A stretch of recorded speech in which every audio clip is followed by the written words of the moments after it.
Au nom du Père, du Fils et du Saint-Esprit, un seul Dieu, Amen. Chers frères et sœurs, permettez-moi d'aborder avec vous en 2 fois le thème suivant, l'amour sans hypocrisie. Le thème amour sans hypocrisie se trouve dans le 2e épître de Saint Paul aux Corinthiens, chapitre 6, verset 6. Comme introduction, l'amour est la plus grande vertu, comme c'est mentionné dans le 1er épître de Saint Paul aux Corinthiens, chapitre 13, verset 13.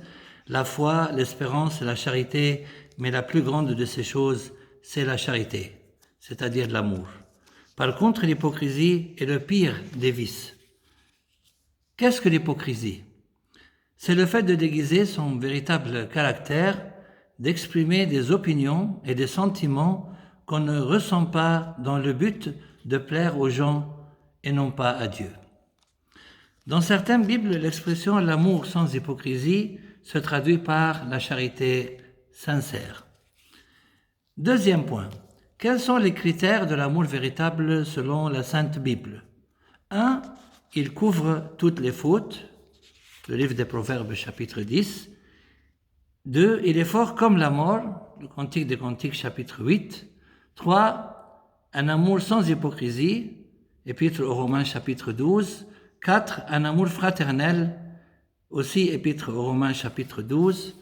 5. Un amour qui édifie et qui ne détruit pas.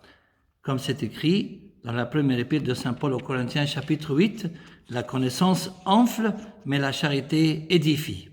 6. Le chapitre 13 de la première épître de Saint Paul aux Corinthiens, il parle de la charité, c'est-à-dire de l'amour, en disant « La charité est patiente, elle est pleine de bonté, la charité n'est point envieuse, la charité ne se vante point, elle ne s'enfle point d'orgueil, elle ne fait rien de malhonnête, elle ne cherche point son intérêt, elle ne s'irrite point, elle ne soupçonne point le mal, elle ne se réjouit point de l'injustice, mais elle se réjouit de la vérité, elle excuse tout, elle croit tout, elle espère tout, elle supporte tout. 7. C'est un amour serviable.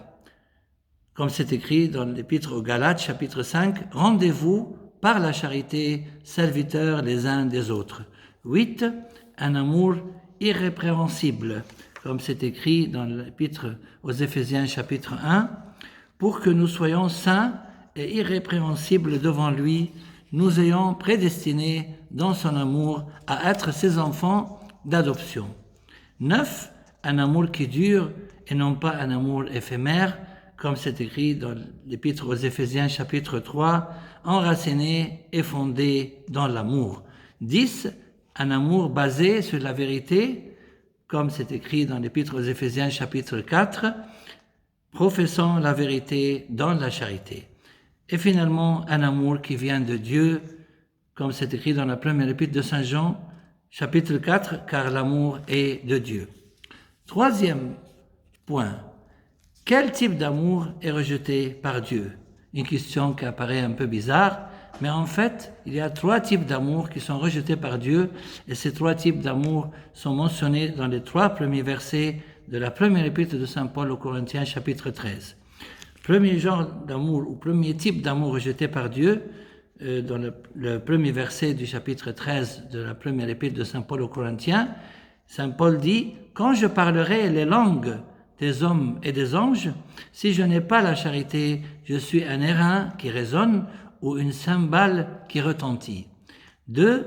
Quand j'aurai le don de prophétie, la science de tous les mystères et toute la connaissance, quand j'aurai même toute la foi jusqu'à transporter des montagnes, si je n'ai pas la charité, je ne suis rien. Et 3. Quand je distribuerai tous mes biens pour la nourriture des pauvres, quand je livrerai même mon corps pour être brûlé, si je n'ai pas la charité, cela ne me sert de rien. Et nous continuerons la prochaine fois, tout de suite, après, sur l'hypocrisie, et gloire à Dieu éternellement et à jamais. Amen.